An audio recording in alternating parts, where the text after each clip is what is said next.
Jokowi, Prabowo, dan elit partai belas rain yang mengaruhi untuk Jakarta itu. Sembako atau apapun itu tidak membuat hatinya bimbang. Siapa yang memang layak dipilih? Mereka memilih dengan cara yang cerdas. Dengan melihat rekam jejak, melihat progres, program, visi, dan misi.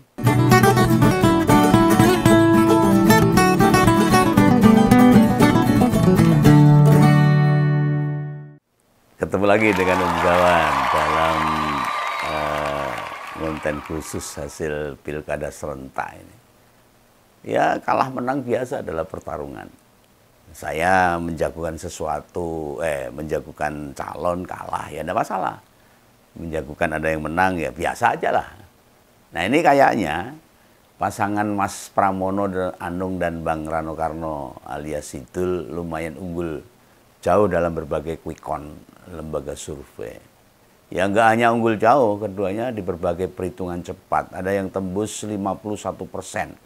Artinya apa? Kemungkinan ada kelanjutan putaran kedua itu kecil kemungkinan. Ya semoga hasil hitung cepat ini linier sama real count atau hitung beneran versi KPU. Nah sampai Begawan konten sekarang ini di berbagai wilayah yo ada si hitung cepat juga ada. Namun orang-orang atau kandidat yang tak dukung kayaknya berat menang. Seperti di Jawa Tengah, lalu di Jawa Timur. Termasuk teman saya yang di Solo agak berat itu. Ya apa-apa, ini sebuah pertarungan. Demokrasi yang harus berjalan dengan proses meskipun kemenangan itu diwarnai dengan cara-cara yang kurang elegan. Misalnya pembagian sembako, pembagian amplop, dan saya dengar ada kode kompres merah dan sebagainya. Ya, tidak apa-apa, inilah proses demokrasi yang terus berjalan di Indonesia. Kita terima aja, yang menang tidak usah euforia, yang kalah biasa saja. Kita akan kembali bekerja untuk menghidupi keluarga itu. Nah ini bedanya. Bedanya mengukur majunya pola pikir masyarakat dengan bansos atau serangan fajar yang nyebar. Nah di Jakarta itu belas tidak terpengaruh. Posisi sementara Bang Pram sama Bang Dul itu cukup besar meskipun ada endorse dari Pak Jokowi ke Jakarta. Tapi posisi pasangan Lutfi Gus Yassin unggul dari Pak Andika sama Mas Hendi di Jateng. Nah, ini menunjukkan cara berpikir.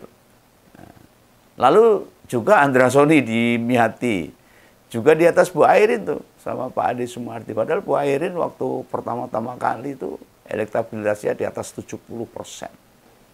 Ya, karena ya tidak tahu dengan cara-cara apa mereka bisa memenangkan itu.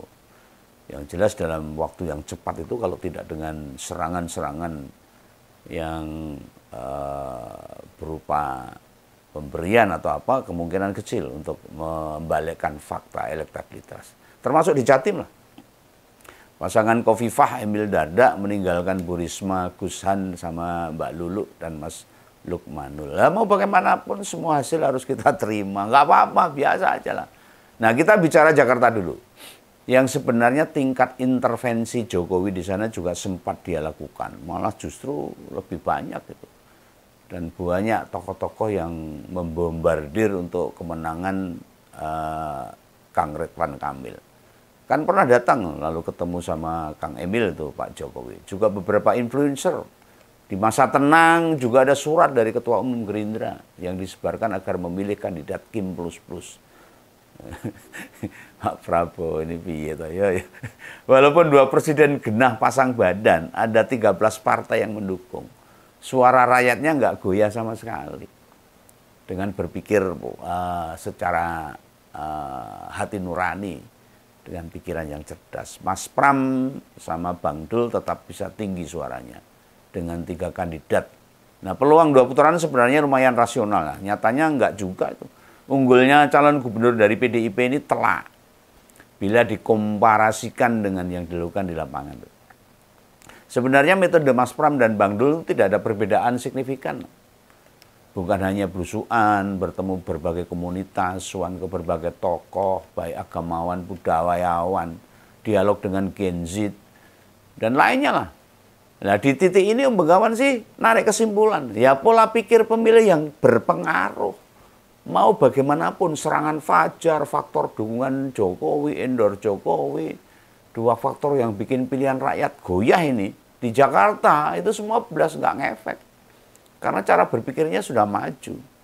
Ini bisa diukur dalam kancah demokrasi ini cukup tinggi.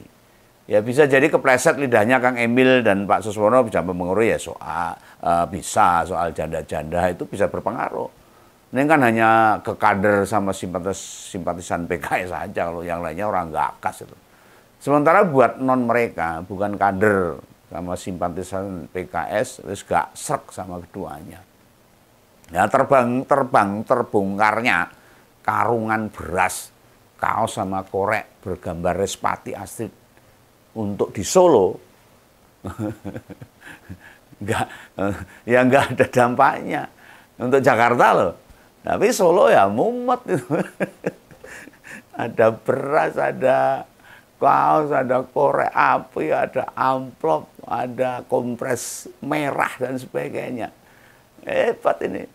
Om Begawan secara pribadi kecewa, ya enggak apa-apa. Kecewa dalam sesuatu pertarungan kalah itu kecewa biasa. Ini tidak akan membuat gedeng, benci, emosi atau marah pada masyarakat, enggak.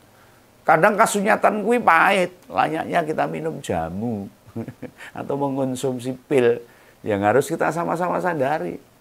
Terutama yang sudah melek politik loh, yang punya pandangan lurus tentang politik.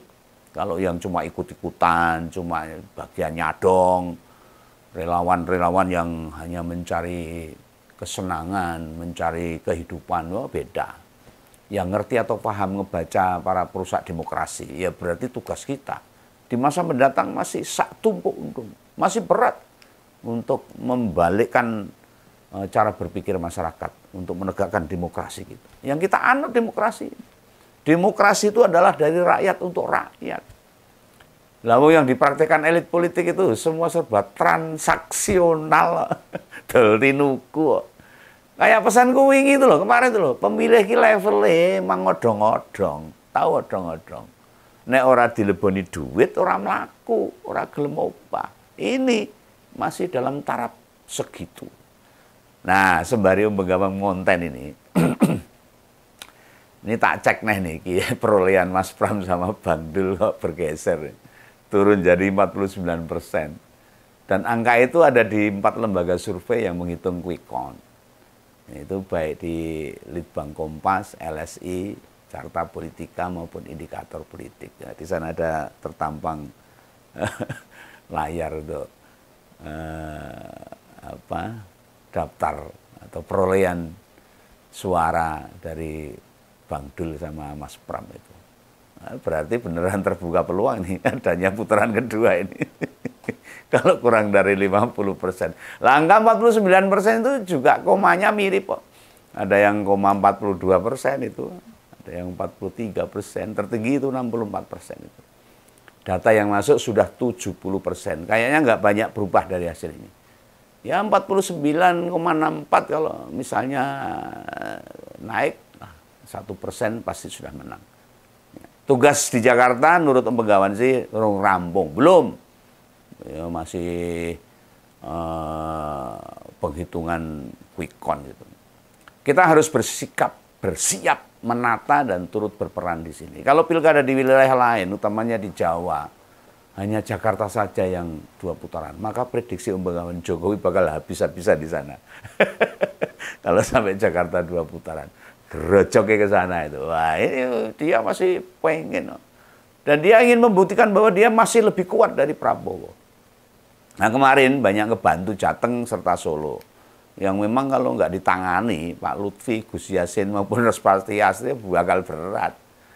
Nah, bagi yang kegelan, kecewa, ora perlu ngamuk-ngamuk lah, nesu mutung, rasa biasa wae lah.